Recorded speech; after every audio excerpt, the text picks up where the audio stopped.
Ces bisons savourent l'herbe fraîche des Carpates roumaines et une nouvelle liberté. Transportés depuis divers zoos d'Europe, ils ont été relâchés dans cette réserve du sud-ouest de la Roumanie. Les mammifères doivent s'habituer à la nature avant d'être libérés dans la zone complètement sauvage des monts Tarcou, qu'aucun bison n'a foulé depuis 200 ans. Ce programme ne consiste pas uniquement à sauver le plus grand mammifère terrestre d'Europe, mais aussi à reconstituer un écosystème. Le bison se nourrit des pâturages, ce qui maintient les prés ouverts aux insectes, aux fleurs et aux reptiles. Une espèce qui rend heureuse des milliers d'autres, finalement. Les ONG espèrent créer ici une population de 500 ruminants d'ici à 2025. Un premier groupe a été introduit dans la réserve il y a un an. Aujourd'hui, les barrières sont ouvertes et les bisons sont libres de sortir. Mais ce jeune mâle vient juste d'arriver et a décidé de brûler les étapes. Le bison a franchi les clôtures. Ce n'était pas prévu, mais cela fait partie du processus naturel de réensauvagement. La sélection des bisons se fait par des tests ADN, mais leur personnalité est aussi observée, car ils doivent pouvoir former des troupeaux. À proximité des forêts, la commune d'Arméniche se réjouit du retour des bisons, où on espère voir se développer un tourisme écologique d'observation de la faune. Nous voulons montrer aux habitants de la région qu'une nature vivante et saine a plus de valeur qu'une nature exploitée massivement. Le bison européen a frôlé l'extinction au XXe siècle, mais il a survécu grâce à des programmes de reproduction des derniers survivants en captivité. Il y a aujourd'hui 5000 bisons à travers l'Europe.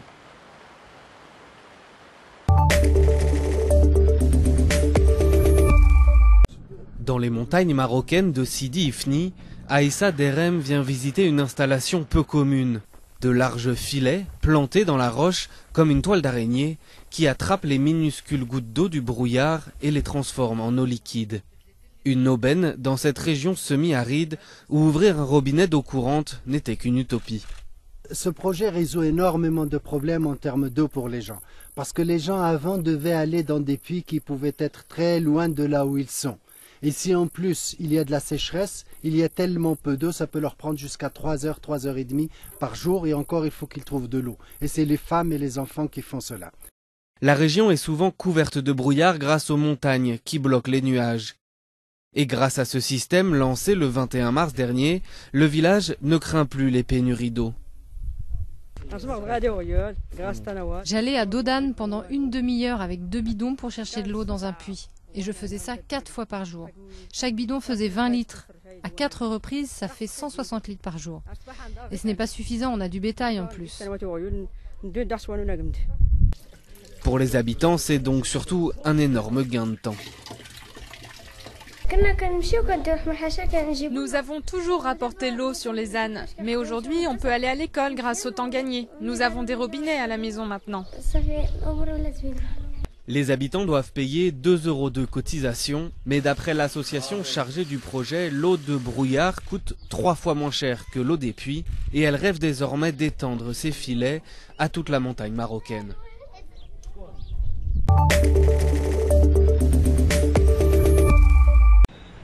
Ni ruche, ni installation d'art moderne, mais plutôt solidarité à la birmane. Ces jarres d'eau sont mises à la disposition des passants par les habitants eux-mêmes. Dans un pays où l'eau en bouteille est encore un luxe pour certains, cette tradition reste bien présente. C'est un bon système, c'est facile à utiliser, c'est un bon moyen pour que les gens puissent se désaltérer. En donnant de l'eau, on fait une bonne action.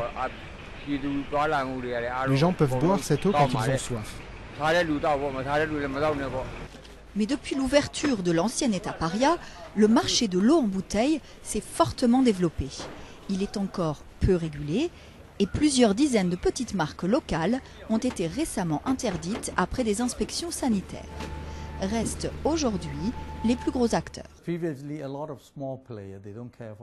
Avant, il y avait de nombreux petits concurrents, mais ils ne se souciaient pas du traitement de l'eau. Ils pompaient juste l'eau du sous-sol ou du robinet. Ils la traitaient très peu.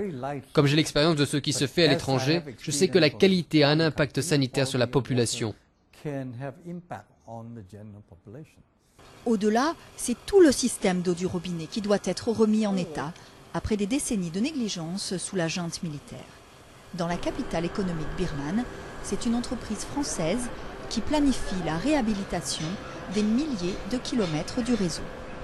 Peut-être à 5 ans, on peut viser à améliorer peut-être une partie, peut-être le centre-ville de Yangon, qui est la partie la plus dense. Mais la rénovation de l'ensemble pourrait prendre jusqu'à 20 ans. Le système D à la birmane a donc encore de beaux jours devant lui.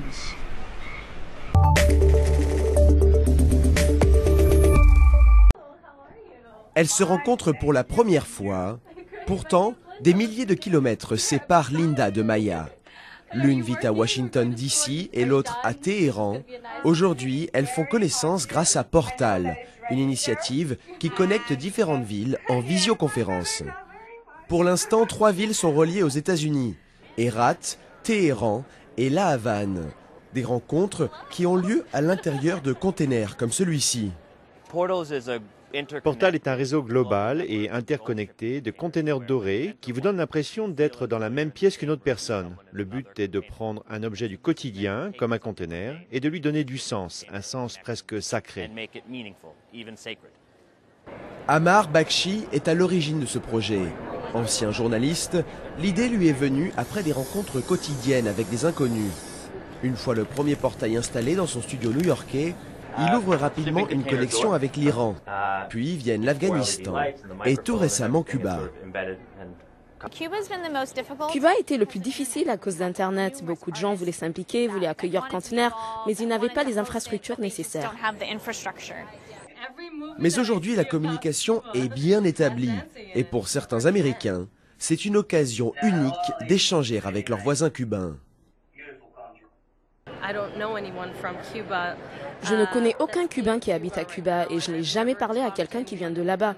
Donc c'était une expérience nouvelle. C'était incroyable. Le projet, qui repose principalement sur des dons, a déjà réuni 60 000 $. Pour Amar et son équipe, ce n'est qu'un début. Ils espèrent ouvrir des portails à Erbil, à Pékin et même à Monrovia.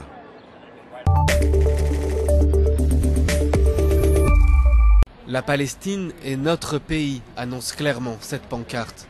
À l'entrée du camp de réfugiés palestiniens d'Ain el-Helwe, au sud du Liban, les va-et-vient sont scrupuleusement surveillés, car certains tentent le départ vers la Syrie pour rejoindre les rangs de mouvements islamistes. Et dans les rues du camp, les signes djihadistes sont de plus en plus visibles, comme ces photos d'Abou Bakr al-Baghdadi, le chef de l'État islamique, et d'Oussama Ben Laden. Oui, il y a de la sympathie pour le Hamas, pour le djihad islamique, pour les forces islamiques. Il y a aussi de la sympathie pour le front al-Nosra et certaines personnes sympathisent avec l'État islamique. Nous sommes humains. Nous avons des sentiments et des idées. Ain el-Helwe est un bidonville d'1 km², le plus grand des 12 camps palestiniens du Liban. 55 000 habitants s'y entassent d'après l'ONU, des réfugiés palestiniens arrivés par vagues successives depuis la création d'Israël. Et comme dans les autres camps, les autorités et l'armée libanaise n'y mettent jamais les pieds. Un espace de non-droit où se multiplient trafics et réseaux en tout genre et où prolifèrent les discours islamistes. Les jeunes partent car il n'y a pas de sécurité et de stabilité dans le camp. Ils se jettent vers la mort. Les Palestiniens au Liban n'ont pas le droit de pratiquer de nombreux métiers et vivent en vase clos dans leur camp. Mais pour le général Al-Magdah, chef des forces de sécurité palestiniennes au Liban, le danger vient d'ailleurs.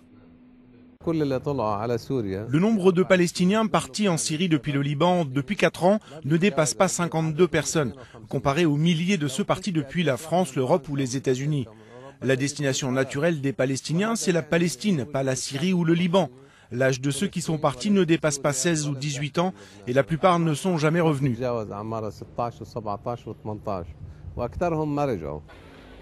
Mais la montée des islamistes inquiète au Liban. En 2007, face au renforcement de groupes islamistes, l'armée libanaise avait réduit en cendres le camp palestinien de Nah el-Bared au nord du pays et fait des centaines de morts.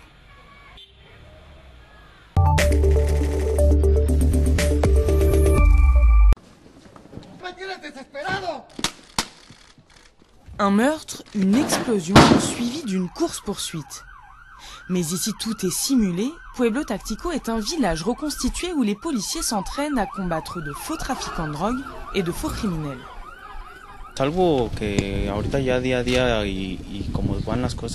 Vu ce qu'il se passe, cet entraînement devient essentiel parce que je crois que les forces de l'ordre, la police locale, sont des personnes clés dans une enquête. Surtout parce que nous sommes souvent les premiers arrivés sur place.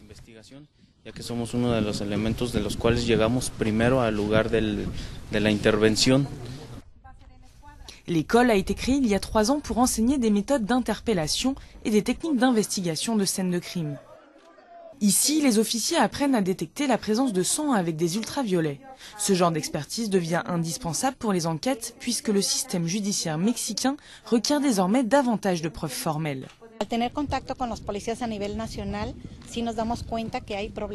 Le fait d'être en contact avec la police nationale nous montre certains problèmes.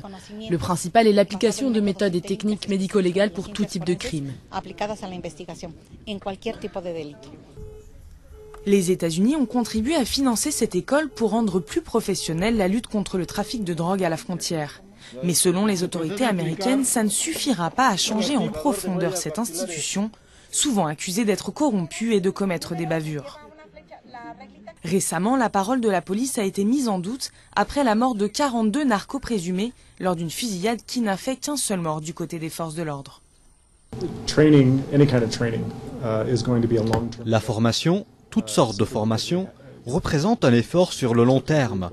Ce n'est pas parce qu'on a un groupe de policiers qu'on entraîne pendant une semaine qu'ils deviennent instantanément des professionnels et qu'ils ne feront jamais d'erreur ou ne commettront jamais de bavures.